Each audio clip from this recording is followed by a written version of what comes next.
How much sex is normal? In this video, you'll learn how research shows more sex doesn't affect overall relationship happiness, why the Goldilocks standard for sexual happiness is sex once a week, and why, if you don't have spontaneous desire, responsive desire, or compassionate desire, then you shouldn't be having sex. Let's dive into this. The most common question I've ever gotten as a sexologist is how much sex is normal, or a version of, am I sexually normal? To be clear, there is and never will be an answer to this question because there are just too many variables at play. Knowing this, there was a very interesting Instagram post from Shan Boodram, who is the author of The Game of Desire, a popular YouTube personality and intimacy expert. In Shan's Instagram video, she defends her stance on how much sex is normal. And I'll link to Shan's Instagram video in the description below. Shan's Instagram video starts with a clip of a man asking a panel how much sex is realistically normal in a marriage. Shan responded with, the amount of sex of whoever wants sex the least. If that's 2 times a month, then it's 2 times a month. And if you want to change that, then change how you have sex with that person. Love them more. Do more chores around the house. It's up to the partner who wants it more to make it more interesting. Well, of course, the crowd chattered. What surprised me was Shan's fellow panelists were also shaking their heads. Shan's Instagram video went on to discuss Karen Gurney's book, Mind the Gap, and the difference between spontaneous desire, compassionate desire, responsive desire, and goal-oriented sex.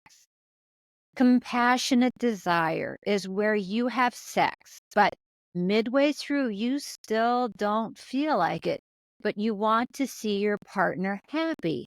For having sex for the joy of compersion, meaning you see your partner is happy and you're willing to do that for them.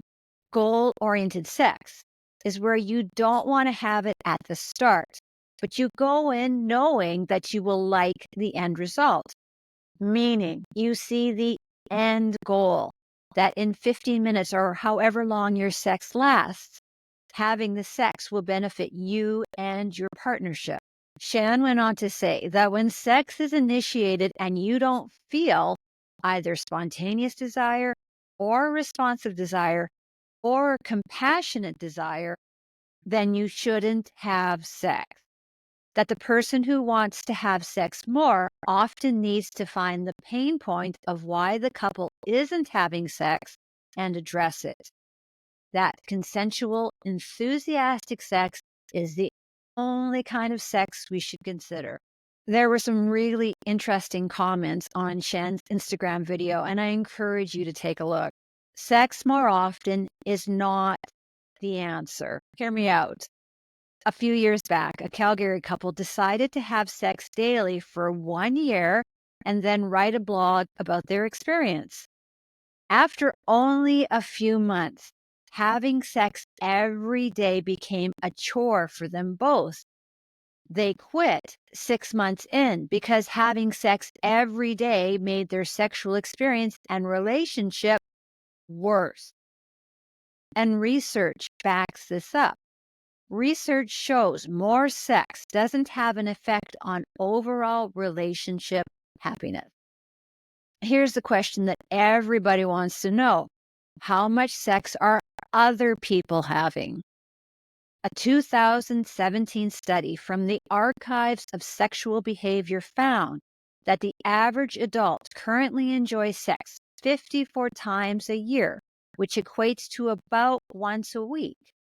It is believed that having sex once a week is the Goldilocks standard for sexual happiness.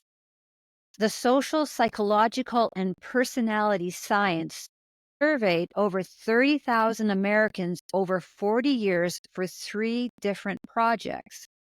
It found couples who had sex more than once a week did not report being happier, and those couples who had sex less than once a week reported feeling less fulfilled. Do you want sex more often? If yes, you need to focus on overall intimacy for more quality sex. So it's not about quantity, it's all about quality.